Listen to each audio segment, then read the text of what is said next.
Lai Ching-te, Taiwan's current vice president, will be leading Taiwan for the next 4 years. And China was quick to call the U.S. gravely wrong for congratulating the new leader. For more, we turn to Professor Min Jeong-hun this morning. Thank you so much for joining us. Good morning. Professor Min, Lai was China's least preferred candidate, which is probably why the Chinese Foreign Ministry said after the vote that no matter whatever changes take place in Taiwan, the basic fact that Taiwan is part of China will not change. Lai's victory is unlikely to improve Beijing-Taipei ties, is it? Yes, I agree with you. As you know, it has been known that Beijing wanted the opposition party, Kuomintang, to win the presidential election because it is more pro-Beijing than the ruling party, Democratic Progress Party, DPP, which is more pro-Washington. So I think that Beijing feels uncomfortable about the outcome of this presidential election.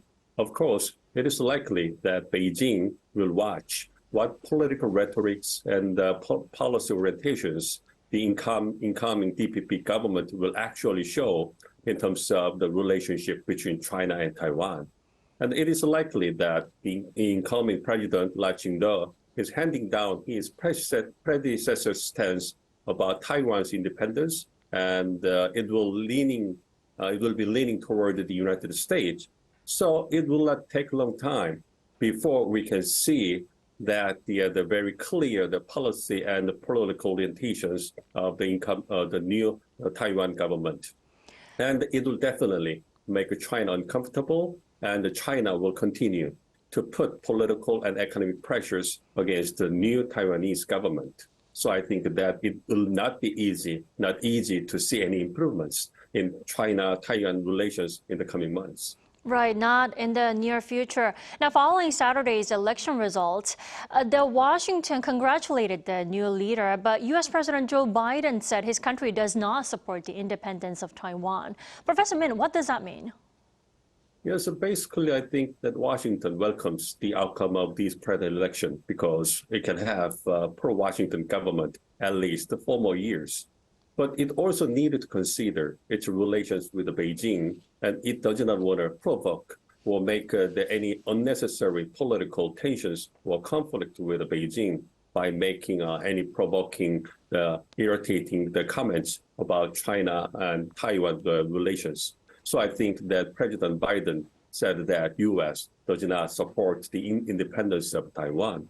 Meanwhile, it is expected that Washington will maintain favorable relationships with the new Taiwanese government by sending big diplomatic delegations to the inauguration ceremony of the new president and continue to provide the military weapons to Taiwan. And it will also try to maintain good business relationships with the TSMC.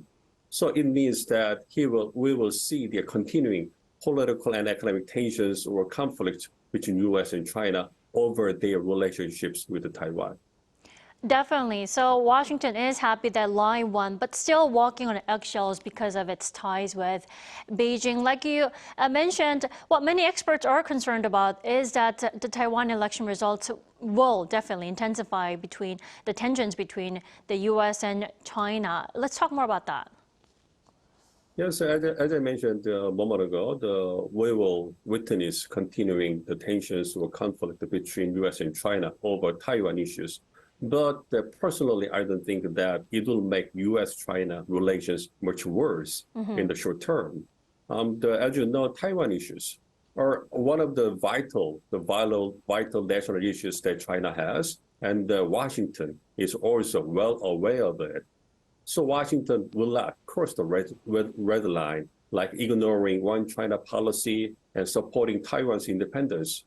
Well, of course, Washington will fully take advantage of the Taiwan issues strategically.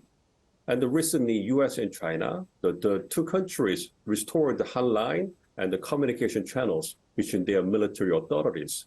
So it is likely that they will manage their relationships because they do not want to face extreme situations between them.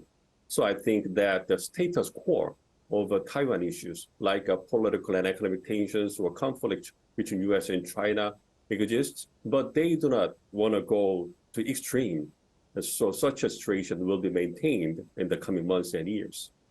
I see. But the thing is, heightened tensions between Washington and Beijing could also lead to instability in Northeast Asia.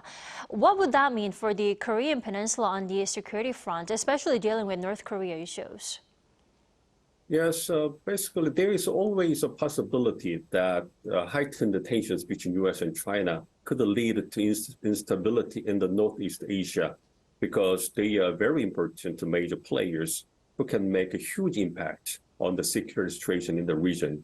And some people argue that U.S. will be more focused on Taiwan issues than North Korea if it faces heightened tensions with China over Taiwan issues. It is mainly because Washington is more interested in tracking the rise of China than dealing with the North Korean problems.